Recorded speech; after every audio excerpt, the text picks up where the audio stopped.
ఒక్క డిఏతో పండగ చేసుకోమంటారా? మిగతా 3 డిఏల సంగతి ఏమిటి? ఐఆర్, పీఆర్సీ, సిపిఎస్ హామీలన్నీ బుట్టదాఖలు.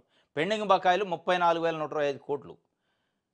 ఊసేలేదు. చంద్రబాబు వంచనపై ఉద్యోగుల ఆవేదన. వెట్టి చాకిరీ చేయించుకుంటూనే గ్రామ వార్డు సచివాలయ ఉద్యోగులపై వ్యతిరేకత. ఉద్యోగులంటే చంద్రబాబుకి ఎప్పుడు అలసేనన్న అభిప్రాయం. 5 ఏళ్లలో 11 డిఏలు ఇచ్చిన వైఎస్ జగన్. ఉద్యోగులకు ఇచ్చిన హామీలు ఏమైనాయి? ఇచ్చిన 9 హామీల్లో ఒక్కదాని గురించి కూడా సీఎం మాట్లాడలేదు. పీఆర్సీ మీద ప్రకటన చేస్తారని ఉద్యోగులు ఆశగా చూశారు. చర్చలకు వెళ్లిన సంఘాల నాయకులు హామీల గురించి ప్రశ్నించకపోవడం బాధాకరం. గవర్నమెంట్ ఎంప్లాయీస్ ఫెడరేషన్ అధ్యక్షుడు కె వెంకటరామరెడ్డి చెబుతున్నాడు. ఇది ఉద్యోగ సంఘాలకు సంబంధించి పెద్ద జోకు. సంఘాలు పోయినాయి, మాట్లాడారు. ప్రధానమైన డిమాండ్లు 9 డిమాండ్లు ఉన్నాయి, 9 హామీలు ఉన్నాయి.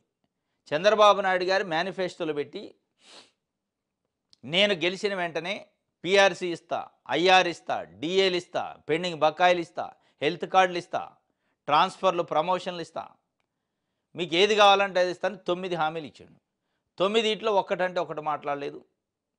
4 డిఏలు పెండింగ్ ఉంటే, అంటే సంవత్సరానికి 2 డిఏలు ఉంటాయి గవర్నమెంట్ ఇచ్చేయి. చంద్రబాబు నాయుడు గారు వచ్చి తర్వాత కూడా ఒక 2-3 డిఏలు వచ్చినాయి.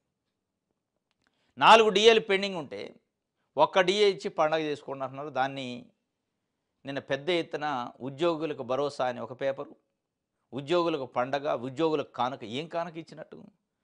వాళ్ళకి ఇవ్వాల్సిన బకాయిలు 4 ఉంటే ఒకటిచ్చి కానుకంటే 4కి 4 ఇచ్చినా సరే కానుకన్నా ఒక అందం ఉండేది. లేదా 4 కాక ఏదన్నా దసరాకో దీపావళికో బోనస్ ఏదైనా ఇస్తే కానుక అంటారు దాన్ని. వాళ్ళకి ఇచ్చేదే, వాళ్ళకి ఇవ్వాల్సిన అప్పు బాకీ పడ్డది ప్రభుత్వం, దాన్ని ఇచ్చి కానుకంటే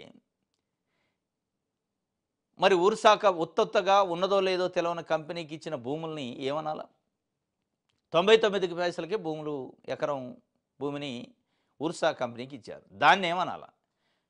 వాళ్ళకి ఉద్యోగులకు ఉన్న బకాయిని ఇస్తేనే కానుకలు, భరోసాలు, హామీలు అయిపోయింది, వాళ్ళ జీవితాలు వెలుగులు వచ్చినాయి అని చెప్తే, ఉత్తొత్త కంపెనీలకు 1000 ఎకరాలు, 100 ఎకరాలు ఉచితంగా ఇస్తుంటే దాన్ని ఏమనాలి? 22,000 కోట్ల రూపాయలు గూగుల్ అనే సంస్థకి ప్రోత్సాహకాలు ఇస్తే వాటిని ఏమనాలి? పారిశ్రామికవేత్తల కోసం దీపావళి పండుగ కోసం 1,500 కోట్ల రూపాయలు ప్రోత్సాహకాలు రిలీజ్ చేస్తే వాటిని ఏమనాలి? వాటిని కానుకలు అంటారు, వీటిని కాదు.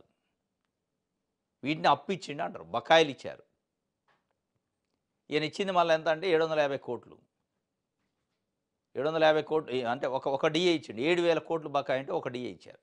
దానికి పండగ చేసుకోండి అంటే ఎప్పుడు కూడా చంద్రబాబు నాయుడు గారికి ఎంప్లాయీస్ అంటే ఒక అలుసు ఉంటుంది అనేది ఉద్యోగుల్లో ఒక చర్చ నడుతుంది. ఇది ఇట్లుండగానే దేశంలో ఎక్కడా లేని విధంగా డీసెంట్రలైజేషన్ కోసం, పరిపాలన వికేంద్రీకరణ కోసం గ్రామ పంచాయతీలని, గ్రామ సచివాలయాన్ని పెట్టి, గ్రామ సచివాలయంలో ఏ డిపార్ట్మెంట్కి ఆ డిపార్ట్మెంట్కి ఆఫీసర్లను పెట్టి ప్రజలకు నిత్యం అక్కడ అందుబాటులో ఉండి సర్వీస్ చేసేటట్టు, రెవెన్యూ, పంచాయతీరాజ్, డ్రింకింగ్ వాటర్, పారిశుద్ధ కార్మిక, ఇట్లా దేని దానికి డివిజన్ చేసి సర్వేరు ఆఫీసర్లను పెడితే ఇది ఒక పనికిరాని వ్యవస్థ అన్నాడు. ఇది అనవసరమైన వ్యవస్థ అని, అంటే దాని మీద ఒక కుట్ర జరుగుతుంది. సచివాలయ వ్యవస్థలో 1,26,000 మందిని ఉద్యోగులను పెట్టి జగన్మోహన్ రెడ్డి దేశంలో ఎక్కడా లేని విధంగా ప్రజల దగ్గరికి పరిపాలనని, ప్రభుత్వాన్ని తీసుకెళ్లిన ఒక చరిత్ర మనకి కనపడుతుంది. అది ఎత్తేసే కుట్ర జరుగుతున్నట్టు అనిపిస్తుంది. ఇప్పటికే గ్రామ వాలంటీర్లను ఎత్తేసిండు. గ్రామ సచివాలయ వ్యవస్థని, గ్రామ సచివాలయంలో ఉద్యోగులను ఎత్తేస్తే మళ్ళీ పాత పద్ధతి వస్తుంది. ప్రజలు గ్రామానికి ఒక్కడే ఆఫీసర్ ఉంటాడు, ఇంకా ఆయన చుట్టూ తిరగాల. ఇది మొత్తానికైతే ఉద్యోగులు అంటే చంద్రబాబుకు ఎప్పుడూ అలసే ఉంటుంది. ఉద్యోగులపై పెడుతున్న వ్యయాన్ని వైఎస్ జగన్ అనవసరంగా పెంచారన్న బాధ ముఖ్యమంత్రిలో స్పష్టంగా కనిపిస్తుందని ఉద్యోగ సంఘాల నేతలు పేర్కొంటున్నారు. మనసులో వారి పట్ల వ్యతిరేకతను నింపుకొనే ఎన్నికల్లో ఓట్ల కోసం ఇష్టం వచ్చినట్టు హామీలు గుప్పించారని, ఇప్పుడు మాత్రం తన అసలు స్వరూపాన్ని బయటపెట్టుకున్నారని ఉద్యోగులు విమర్శిస్తున్నారు. అనుత్పాదక వ్యయం పెరుగుతుందని చెబుతున్న ఆయన ఎన్నికల మేనిఫెస్టోలో ఉద్యోగులకు అలవిగాని హామీలు ఎందుకు ఇచ్చారని, తద్వారా వారిని ఎందుకు మోసం చేశారని ఉద్యోగ సంఘాలు ప్రశ్నిస్తున్నాయి.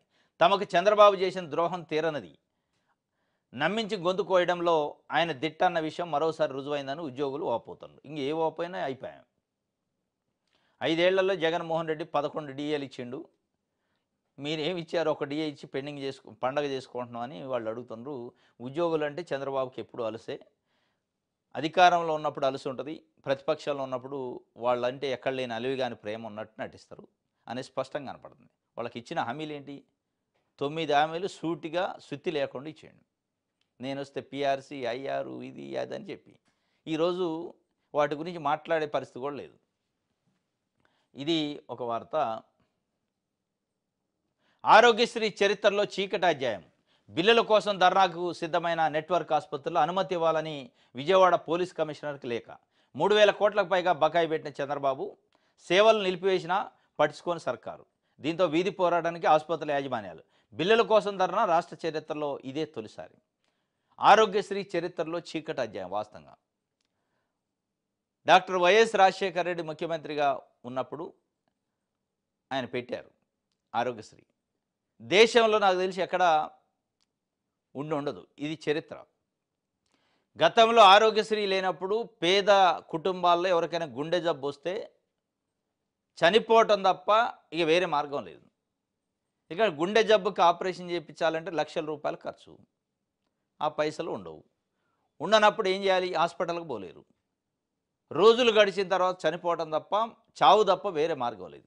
అట్లాంటి పరిస్థితిని స్వయంగా డాక్టర్ వైఎస్ రాజశేఖర రెడ్డి గారు మానవతా దృక్పథంతో మనసు చెలించి ఆయన ఒక స్కీమ్ పెట్టిండు.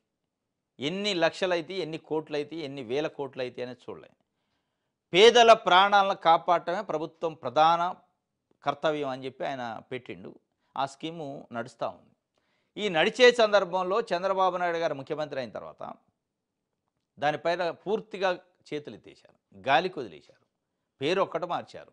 3,000 కోట్లు బకాయిలు ఉన్నాయి.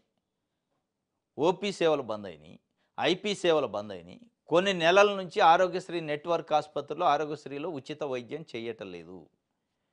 చెయ్యకపోయినప్పటికీ వైద్యారోగ్య శాఖ పైన ముఖ్యమంత్రి చంద్రబాబు నాయుడు గారు కనీస సమీక్ష లేదు. ఎవరో పారిశ్రామికవేత్తలు వస్తే మాట్లాడుతున్నారు, లేదా మోడీ గారు వస్తే ఒక 350 కోట్లు పెట్టి మీటింగులు పెడతాడు. ఆహోహో అని మీటింగులు, పొగడతలు, హిందీలో ఇంగ్లీష్లో పొగడతలు చేస్తారు తప్ప ఇక్కడ ఓటేసి గెలిపించిన పేద ప్రజలు ప్రాణాల మీదకి తెచ్చుకొని ప్రాణాలు పోతుంటే జబ్బులతోని ఉచిత వైద్యం అందక కనీసం లేదు. ఇది ఏ కాడికి వచ్చిందంటే వాళ్ళు ఆరోగ్యశ్రీ నెట్వర్క్ ఆసుపత్రులు వైద్యం బంద్ చేయటమే ఆపటమే కాకుండా వైద్యం ఆపినా కానీ స్పందించట్ల ప్రభుత్వం. వైద్యం ఆపితే, నెట్వర్క్ ఆసుపత్రులు ఉచిత వైద్యాన్ని ఆపితే జనరల్గా ప్రభుత్వం చర్చలకు వెలుస్తుంది. ఆపింది పేద ప్రజల వైద్యాన్ని కాబట్టి ప్రభుత్వానికి పట్టింపు లేదు. ఇక అనివార్యంగా మన బకాయిలు రికవరీ చేసుకోవాలంటే ఏం చేయాలి? వాళ్ళు రావట్లే.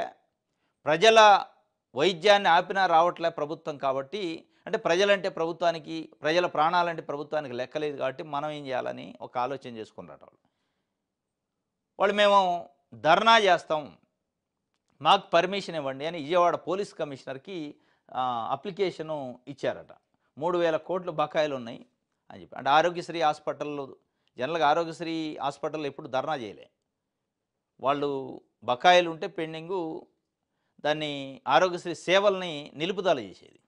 అది నిలుపుదల చేసిన పట్టించుకోవట్లేదు. కాబట్టి ఇప్పుడు ధర్నా చేయాల్సిన పరిస్థితి, బకాయిల కోసం రోడ్డెక్కి వీధి పోరాటాలు చేయాల్సిన పరిస్థితి హాస్పిటల్ యాజమాన్యాలకు వచ్చింది. అంటే ఎంత నిర్లక్ష్యం ఉందో అర్థం చేసుకోండి. ఇదే చంద్రబాబు నాయుడు గారి ప్రభుత్వం ఇప్పుడు లిక్కర్కి సంబంధించిన లైసెన్స్ అయిపోతుందంటే ఒక నెల రోజులు, 2 నెలల ముందు నుంచే దానికి సంబంధించిన ఏర్పాట్లు, లిక్కర్ లైసెన్సు టంచనగా అయిపోయిన రోజే మళ్ళీ రీనివల్ అయింది. కానీ హాస్పిటల్ బకాయిలు కావు, విద్యార్థుల ఫీజు రీయింబర్స్మెంట్ కాదు. అంటే ఎవరిపైన మీకు కన్సర్న్ ఉంది, ఎవరి కోసం మీరు పనిచేస్తారో అర్థమవుతుంది దీన్ని బట్టి. ఇది ఆరోగ్యశ్రీ చరిత్రలో చీకటి అధ్యాయం అట.